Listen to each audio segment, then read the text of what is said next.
What's going on, everybody? Welcome back to the channel. Today we're taking a look at the convention exclusive Death's Head. Let's see what we've got going on. Let's check it out.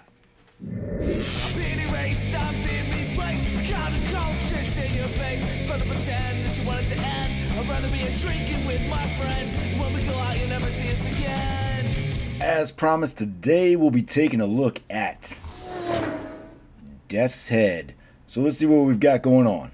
Taking a look at the package, we're taking all the way back to the 90s. It's Marvel Universe Series 2. I love the theme. I love the design. I love the direction. I hope that this is sort of a sub-series in Marvel Legends that continues throughout the years. It doesn't have to be everything. Doesn't need to be a bunch of things. But, just every once in a while, a nice random character on this card, on this box. I think that would be pretty sweet.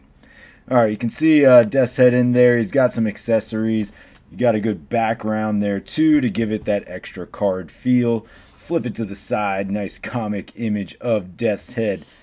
Flip it to the back. There's all your stats, right? So that's even more like the card. You know, flip it to the back and then you'd see all that information on the back of the card. I like it. Don't call Death's Head a bounty hunter unless you're tired of breathing. This peacekeeping cyborg from the far future is a one-being arsenal who doesn't care who his next victim is as long as he's being paid. Yeah, that's fair. Important information down at the bottom. Another comic image on that side. And then there's your logo at the top. Let's get him out of the box. Fresh out of the box. He's big, he's chunky, he's brooding. He's the kind of figure that I like. As I've said before, when it's a random character, one that's not expected, I personally love adding those into the display. It just gives me a little bit more to add to the world that I'm building, right? So I certainly enjoyed that, and this is no exception to that. Convention exclusive, right? It did make it to Pulse and then to other fan channels, so a little bit wider net was cast for this one. So I think that certainly gives collectors a little bit more flexibility in trying to get this instead of it just being at San Diego and then maybe popping up on Hasbro Pulse later on. So kudos to the team there and getting it out for a wider audience.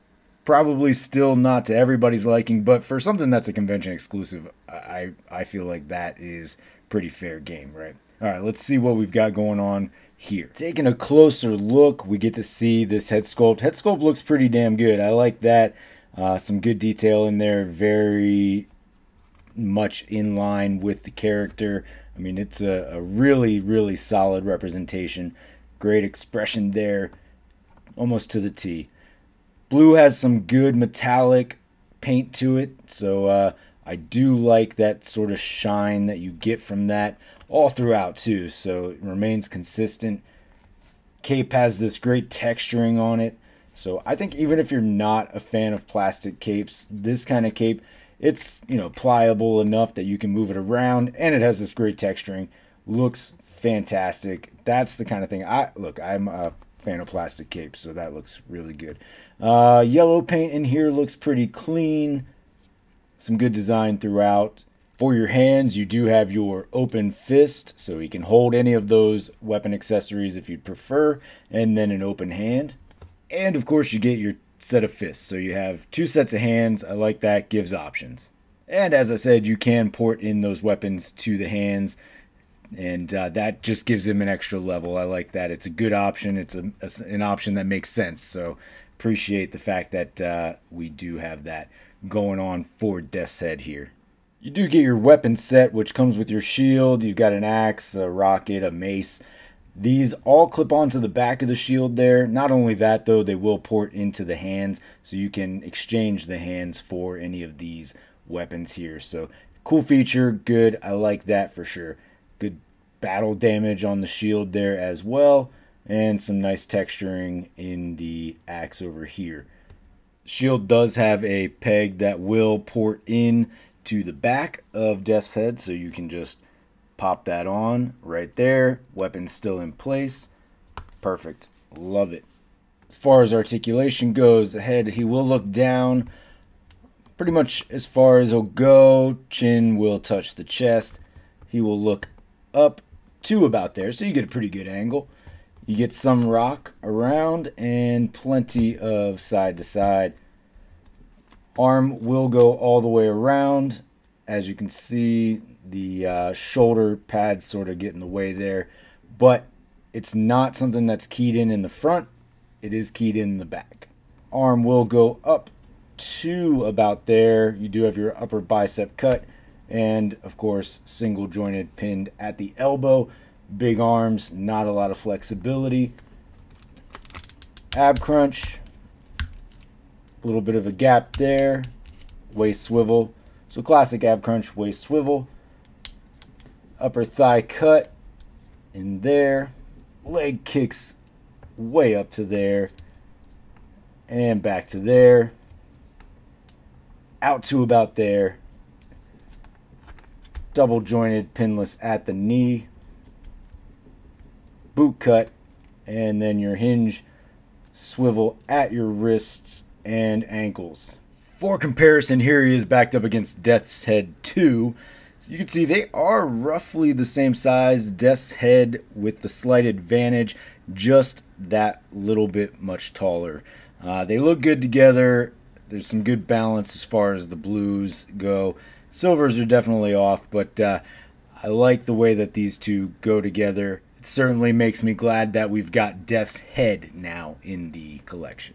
And for some random point of reference height comparisons, here he is backed up against your 20th anniversary Iron Man. Gives you a good height comparison. Iron Man being a fairly average height through the line. You can see how much bigger Death's Head is. And conversely, here he is backed up against your Grey Hulk from the Hulk Banner 2-pack. You can see that Death's Head much smaller than the Hulk, so you can really get an idea. Death's Head is a big brooding character. Of course, Hulk is going to be Hulk, so still gives you a nice frame of reference there. Alright, folks, well, there you have it. There is your 2024 con exclusive.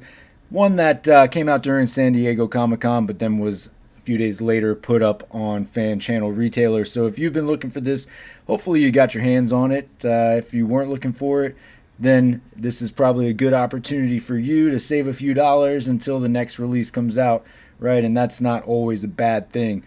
Cool figure. I really enjoy the packaging that they went with. Something that I hope that we see again, just at random. You know, like I said at the beginning of the video, it would be cool to see this pop up every once in a while, just for a random character, random figure, etc. Death's Head, though, nice looking figure, big figure, has a presence. That's the kind of figure that I like to add into the display. So I am perfectly content with this, and really looking forward to getting him into the collection and seeing how that goes. That's the 2 cents, folks. Hopefully you got something out of this video. I appreciate you checking it out. I appreciate you staying this long if you have. Of course, you can always find me on any of these socials down here. Most importantly, though, don't forget to hit that like and subscribe below. And until next time, take it easy.